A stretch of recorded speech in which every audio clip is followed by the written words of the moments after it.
नमो अरिहन्ताणं नमो सिद्धाणं नमो आयर्याणं नमो वज्रायाणं नमो लोयशव्यशाहूणं। पंच परमेष्ठी भगवान की जय। कर्णानुग की इस क्लास में हम गुण स्थानों का अध्ययन कर रहे हैं। अभी तक हमने 7 गुण स्थानों को समझ लिया है। उसके बाद हमने कर्णों का ज्ञान किया, अधा प्रवृत्त कर्ण, अपूर्व कर्ण और आनिवृत्ति कर्ण। इनका स्वरूप क्या है और ये कर्ण कब कब जीव को होते हैं, ये हमने पढ़ा है। आगे हम इस क्लास में 8वें और 9वें गुण स्थान को पढ़ेंगे। इस क्लास को पढ़ने से पहले मैं आपसे निवेदन करूंगा कि इसके पहले जो क्लास हुई थी अर्थात जो 7वीं और 8वीं क्लास थी, उस क्लास में मैंने आपको कर्ण के बारे में समझाया था। तो पहले उस क्लास को देखें, उसके बाद यदि आप इस क्लास को देखेंगे तो आपको बहुत ही अच्छे से 8वां और 9वां गुण स्थान समझ में आएगा। ठीक है, तो आइए हम 8वें और 9वें गुण स्थान को पढ़ते हैं। देखिए, 8वें गुण स्थान का नाम है अपूर्व कर्ण। शाब्दिक अर्थ आ अर्थात नहीं, पूर्व अर्थात पहले, कर्ण अर्थात परिणाम।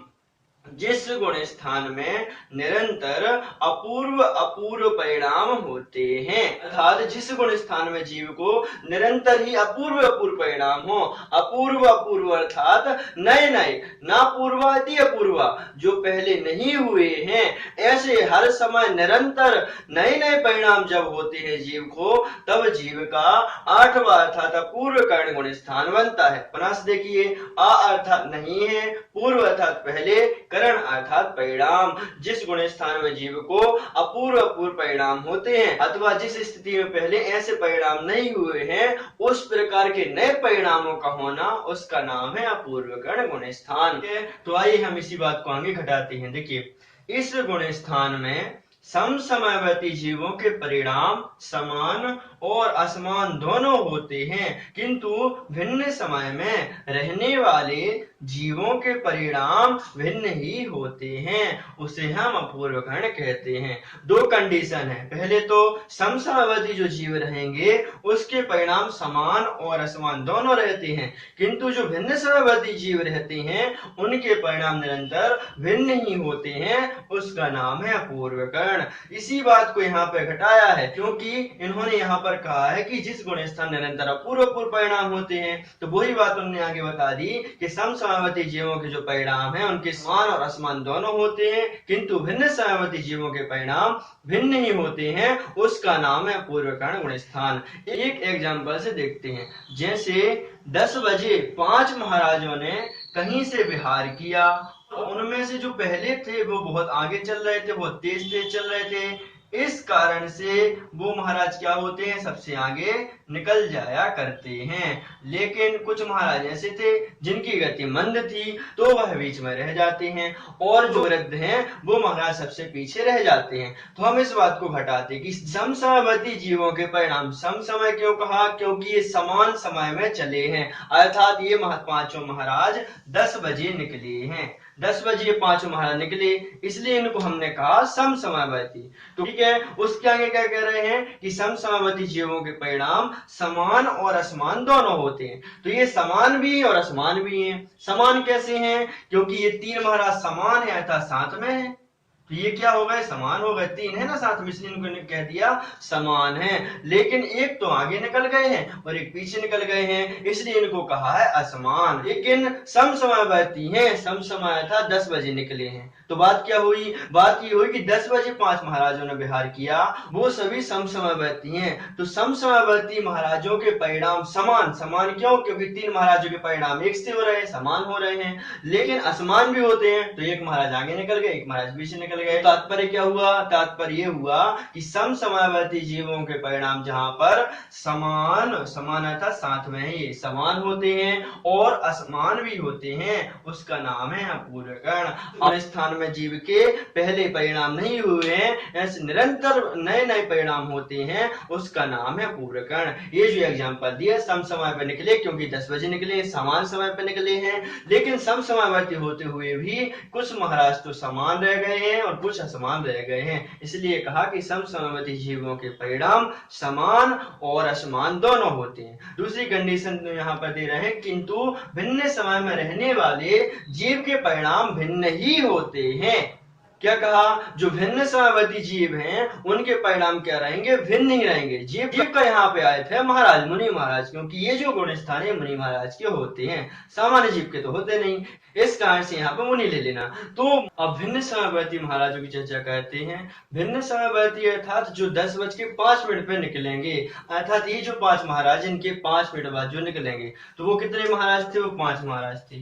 तो वो 5 महाराज भी विहार कर देते हैं और विहार करने के उपरांत अच्छी गति से, तेज गति से वो चलते हैं और तब उस स्थान पर पहुंचना चाहते हैं, लेकिन वो इतने तेज नहीं चल पाएंगे कि इनके बराबर हो जाए। तो इनके बराबर था जो 10 बजे निकले थे उन 5 महाराजों के साथ पे हो जाए, इतने तेज वो नहीं चल पाते हैं। तो इस कारण से क्या कहा? समसमवर्ती जीवों के परिणाम समान और असमान होते हैं, किंतु भिन्न समवर्ती जो महाराज हैं, जो महाराज 5 मिनट बाद विहार कर रहे हैं, इस कारण से ऐसे भिन्न समवर्ती महाराजों के परिणाम भिन्न ही रहते हैं, अर्थात ये महाराज इनके पसाद कभी नहीं हो पाएंगे, इसलिए कहा है भिन्न ही होते हैं। तो क्या बात हुई? बात ये हुई कि समसमवर्ती जीवों के परिणाम समान और असमान दोनों होते हैं, किंतु भिन्न समवर्ती जो महाराज हैं, जो 10:05 पे निकले हैं, उन महाराजों के परिणाम भिन्न ही होते हैं, अर्थात वो महाराज इनके साथ नहीं हो पाएंगे। तो क्या बात बनी? बात ये हुई कि जिस गुण स्थान में जीव के निरंतर अपूर्व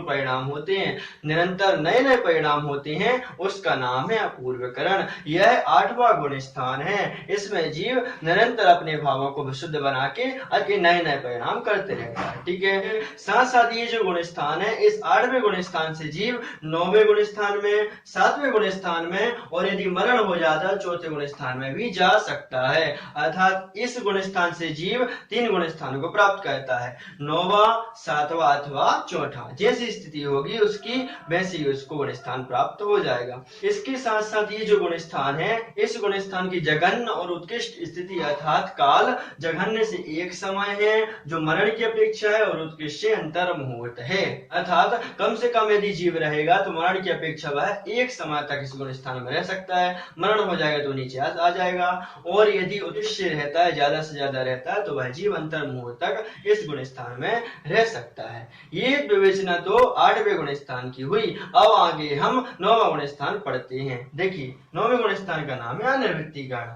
अ अर्थात नहीं, निवृत्ति अर्थात भेद अथवा अंतर, करण अर्थात परिणाम। जहां पर अथवा जिस गुण स्थान में जीव के परिणाम में भेद नहीं होता है उसका नाम है अनिवृत्तिकरण।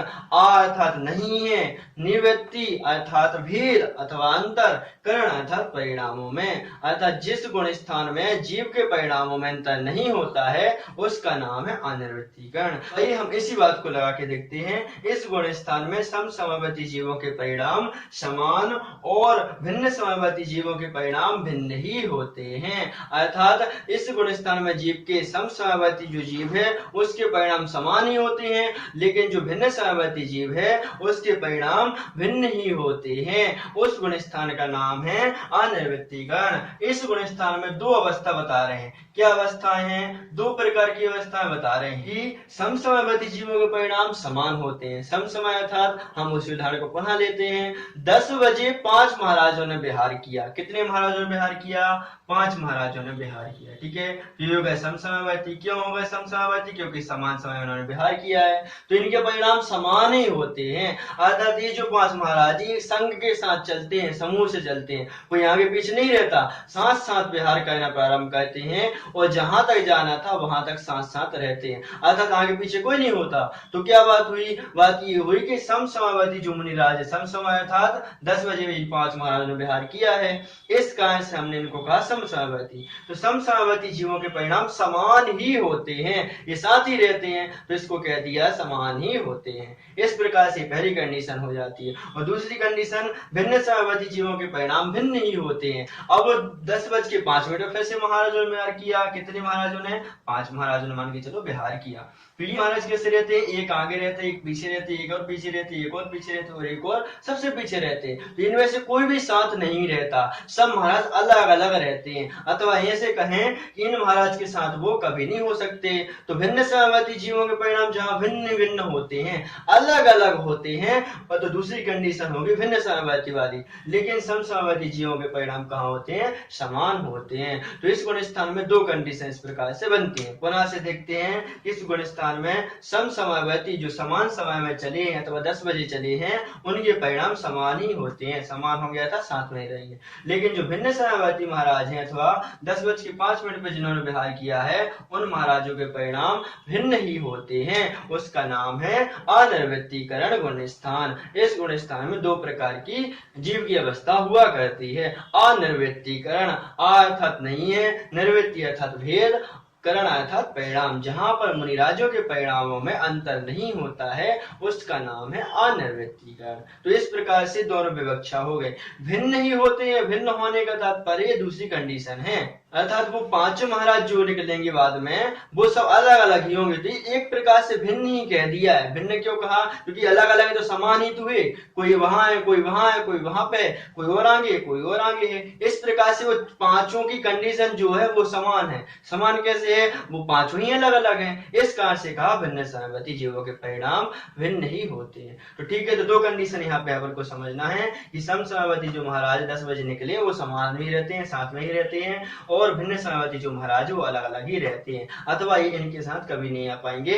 इस प्रकार से अनिर्वृत्तीकरण गुण स्थान बन जाया करता है। इस गुण स्थान से यदि कोई जाता है तो 9वें गुण स्थान से जीव जाता है तो आगे जाएगा तो 10वें गुण स्थान को प्राप्त कर लेगा, और नीचे जाएगा तो 8वें गुण स्थान को प्राप्त कर लेगा, और मरण हो जाएगा तो उस जीव का 4था गुण स्थान बन जाया करता है।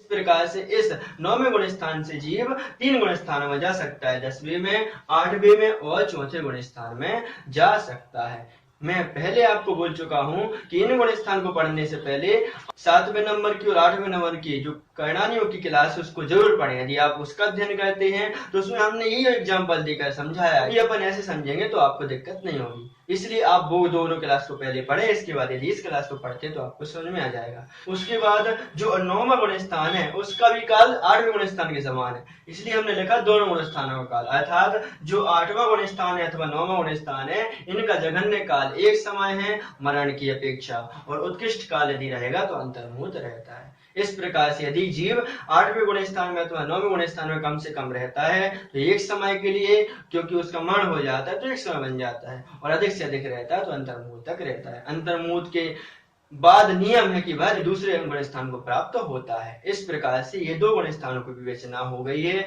आप बार बार देखिए और नोट्स बनाइए, वीडियो को पीछे करके बार बार देखिए। यदि ऐसा करते हैं तो आपको पूरी बात समझ में आएगी, और नोट्स बनाते तो आपके भविष्य में काम भी आएगा। ठीक है, पुरानी क्लास को देखें, करण के ज्ञान को करें, उसके बाद इस क्लास को पढ़ेंगे तो आपको बहुत अच्छी समझ में आएगी। इसके साथ साथ चैनल से बने रहिए। निरंतर स्वाध्याय करना चाहते हैं और करवाना भी चाहते हैं, स्वयं इस चैनल को सब्सक्राइब करें और अन्य से भी करवाएं, और कम से कम 5 लोगों को वीडियो शेयर करें। तो आज की इस क्लास के लिए इतना ही, हम आगे और पढ़ेंगे। ठीक है, जय जिनेंद्र।